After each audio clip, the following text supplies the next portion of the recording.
Okay, good evening. My name is David Karlak, and I am the creative director at this tech startup in Santa Monica called Nurulize. And we are a team of dreamers and believers, and we're creating some really exciting technology that is going to push the limits of virtual reality. It's kind of interesting, standing up here and talking about virtual reality because only a year ago I was just directing movies still being shot on film. My short film, The Candidate, basically the reason that I'm even up here today and have been given these opportunities as a filmmaker, that movie was shot on film and edited by hand and traditionalist in the strictest sense.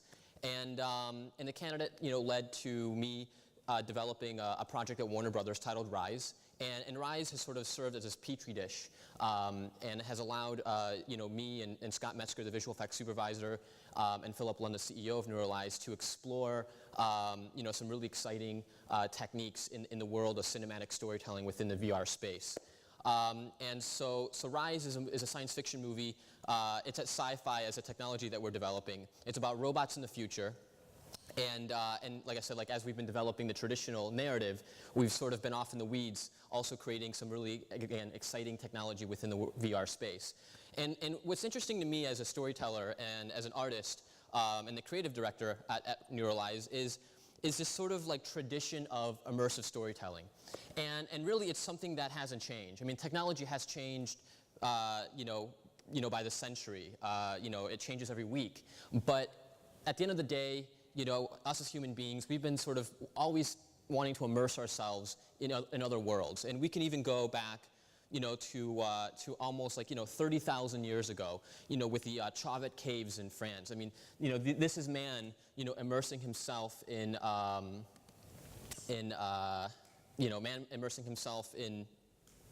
nature.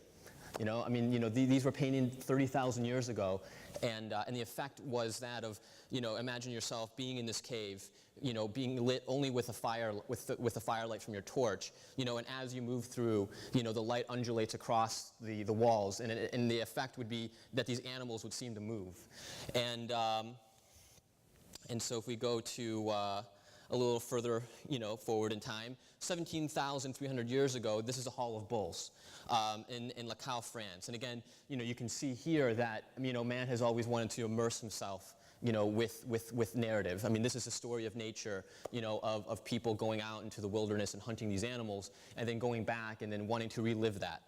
And fast forward, we have the Siena Cathedral, built in 1215. Again, this is man wanting to immerse himself in God. And then here we have Balsarade Peruzzi's piece titled Sala della Prospettive. And so, this was a mural that basically enveloped, the viewer, from 360 degrees. And it used this technique called trompe-l'oeil, which means fool the eye. And as you can see, it's, again, just having this innate need or desire to just be completely surrounded by something other than your surroundings.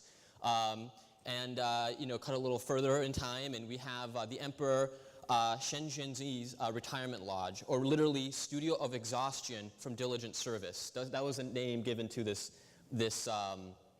sort of compound that this emperor built in China in 1771. And so this was actually built as a retreat. So, after, the emperor sort of retired, the idea was that he would live out his days, in this sort of palace. And just be immersed in this other dreamlike world. And so as you can see, again, trompe-l'oeil being used to, again, give the illusion of 3D and depth. We have the stork, in the background there, and, all this sort of architectonic detailing, even the ceilings, you have these vines, sort of sprouting, across these bamboo shoots. And it's just, again, you can see, even in the year 1771, this emperor, once he retired, he didn't want to live in his previous world. He wanted to be transported into this dream world. And we continue even further. And this is the kinetoscope developed by Thomas Edison and the butterfly dancer. And as you can see, it's not too far removed from the Oculus. It's something you put over your face, and again, it's the transportive, immersive nature of man as a storyteller. And then this is Napoleon, directed by Abel Gance, This movie was shot on an array of like 5 cameras, I believe.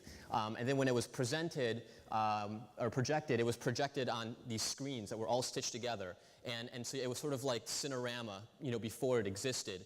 And then they would use, gelled lights to, give the illusion of color. And as you can see here, it's a French flag. And I actually had the opportunity to see this in San Francisco, as an audience would have seen it back then. And it was immersive. It felt like I was on these battlefields, Waterloo, et cetera. Cut to 1950s, and we have Morton Heelig. He wrote in the 1950s experienced theater that could encompass all scenes in an effective manner, thus drawing the viewer into on-screen activity. And he built this prototypical device called a sensorama in 1962, along with 5 short films that could be displayed while engaging multiple senses, sight, sound, smell, and touch. And again, this is predating digital computing. 1968, we have, Ivan, Sutherfeld, and with the help of his student, Bob Sproul, they created what is widely considered to be the first virtual reality and augmented reality head-mounted display. So this is truly sort of like the predecessor of the Oculus, which is, what we're using. So this is it right here. I believe in my heart of hearts that this is the future. Virtual reality is here to stay, and it's a tidal wave that cannot be stopped. And it's funny because I remember the first time I tried the Oculus, I was, directing Rise, and we had all these digital film assets. And, Scott invited me over to his place, and he's like, look, you got to check out, the Oculus. I mean, I took the environment that we constructed for the film, and I just repurposed it, and I just put it in the Oculus, and you have to check this out. And so I tried it, and at the time, I was using the DK1, so it was SD, and you could see the pixels on the screen, but nonetheless, it was a glimpse into the future. And that convinced me that virtual reality was just this entirely different mode and forward-thinking form of storytelling. And so as you can see here, what we did is we went to this warehouse location, which was a location that we shot, a bulk of this film in. And we took a series of high dynamic range photos. As you can see here, we stitched together a bunch of LiDAR laser scans. This is the point cloud, the raw data. And then all of this was funneled through a visual effects pipeline, basically, and then rendered to create effects like this. So this is basically a technique called photogrammetry, but sort of recontextualized and modernized. And as you can see here, we have full dynamic range in the lighting. This is a result of having taken 32-bit HDR images. We can look outside. Again, this is all photo-based, so it looks completely realistic. And this is actually rendered out of V-Ray. And so this would be like a shot in the short. We go in, we scan this environment, we reconstruct it. We can get completely CG shots like this, 2D, as you would see on a movie screen. And then the idea is, well, the same asset can be repurposed and be treated to then allow a viewer to actually visit this location. So this is the environment, as you can see in the wireframe. The polygon count is actually quite low. And as you can see, there's a dependence on texture resolution and quality. So the idea is that we're not recreating reality, we're capturing it. And so Rise, the Rise environment Oculus, so we partnered with Amplify Creations to develop this virtual texture technology. Amplify Texture 2 is now in beta as a Unity plugin. And we definitely use Mari as a large component of the pipeline. So Mari is a very robust visual effects tool that's used for texture painting. And it has UDIM support, which is phenomenal. And so we were able to use native 32 and 16-bit EXR textures, which is a big deal. Again, preserving that quality, preserving that latitude is super important. And we use physically based shaders to match V-Ray 3.0 offline rendering. So the idea is that we would render everything, bake it, export the UDIMs from Mari, and then we would reconstruct our environment. And then these advanced baking solutions to go from V-Ray to 3.0 real-time engine is sort of like the secret sauce that we've developed. And so again, everything kind of starts from the film asset. So you saw the environment, but now we have to populate that environment with characters. And so in Rise, one of our main characters is a robot. And so Scott Metzger, the visual effects supervisor on the project, also painstakingly took a lot of these components, these computer-generated components that make up the robot, and would add in all this ridiculous detail. I mean, you would never see the asset this close, but in VR you can. And as you can see here, you can see the enamel chipping, scratches on the metal, bluing on the metal from heat distortion. And again, these are just a few pieces. There would be wires and other components, but this is just kind of showing a preview out of V-Ray. Again, some more examples of, the amount of detail that goes into this digital asset. Here, some more. And so this is a character. His name is Basil. He's a robot. And Rise is about a robot insurgency in the future, and this is our lead character. And so the idea is that you would watch the movie like this, and here, some shots from the movie. Whoops.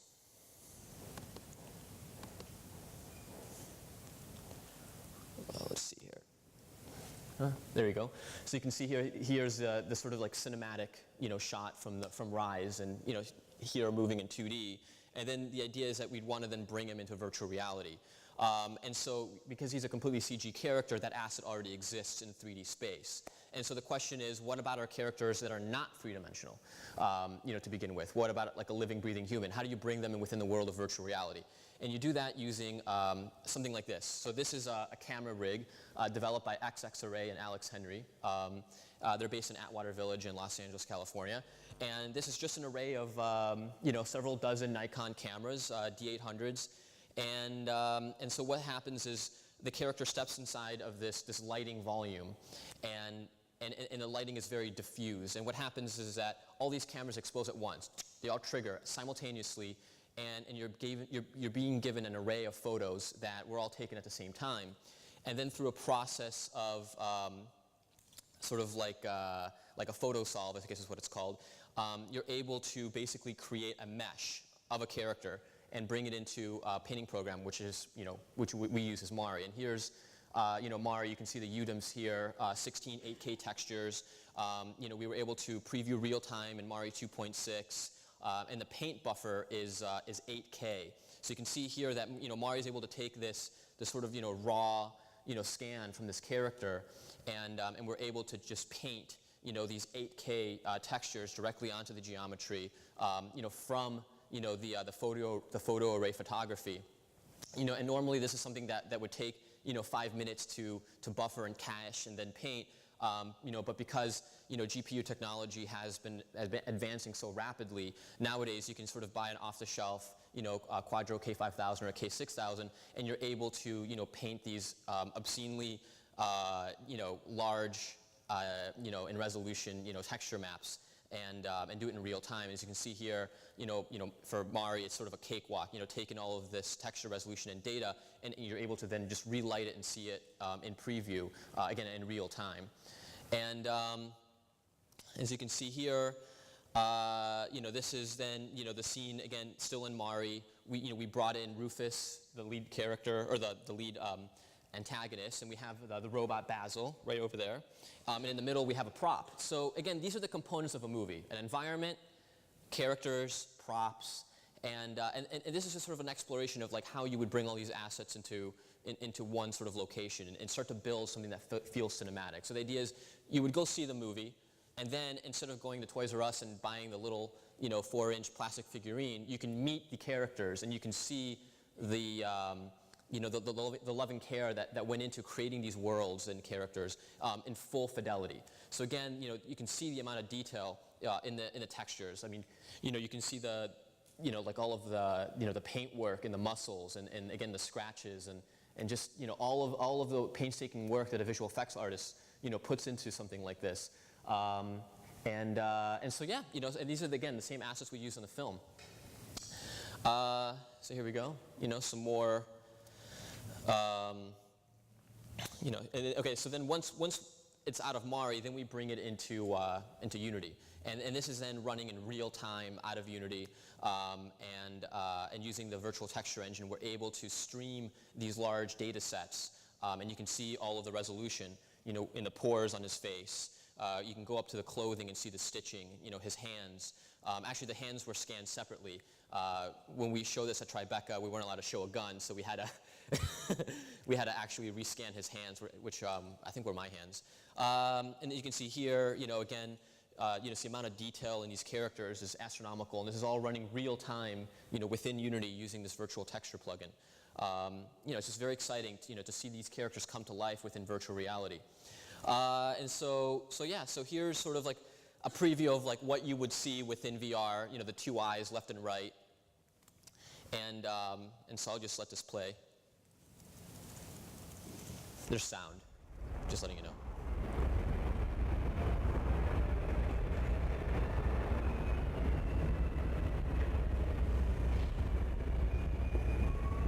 We've been looking everywhere for you. Under the streets, swept every alley, checked under every bed. You're the one that just keeps slipping away. You didn't provoke this. It was over the moment where your kind killed a human. An act of self-defense does not justify genocide. It's not genocide, you're not human. We have feelings. We have emotions. Robots were never supposed to have feelings. Technology stepped over the line. You made us. Today, you're going to tell me where the rest of your kind is hiding. I'm going to round up everyone you feel for, and I'm going to hurt them. I'm going to hurt them back.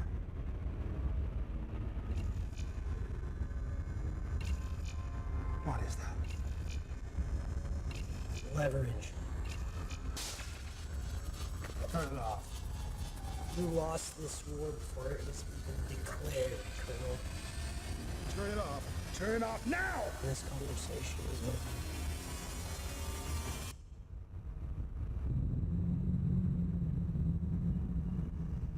So as you can see, that's just a preview. I mean, obviously these characters aren't moving, but that's the next step. So, we figure out how to bring in these high-quality film assets in the form of environments, characters, and props. And the next step is to then animate these characters and to begin to tell story within virtual reality. And, so imagine your favorite films like, Saving Private Ryan. And instead of watching that D-Day sequence, even on a large screen, imagine living within it.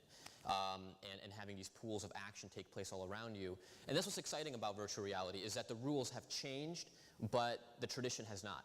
So within virtual reality, the lighting cues, the sound cues, compositional cues, it has to be redefined. It has to be recalibrated. But at the end of the day, we've always wanted to immerse ourselves, in other worlds. And in a way, this sort of accomplishes the dream of us that we've always had innately, which is to take these ideas that have been sloshing around our heads and supplant them and placing them into somebody else's mind. And again, going back to the caves, 30,000 years ago to today, that has not changed, even though the technology it has.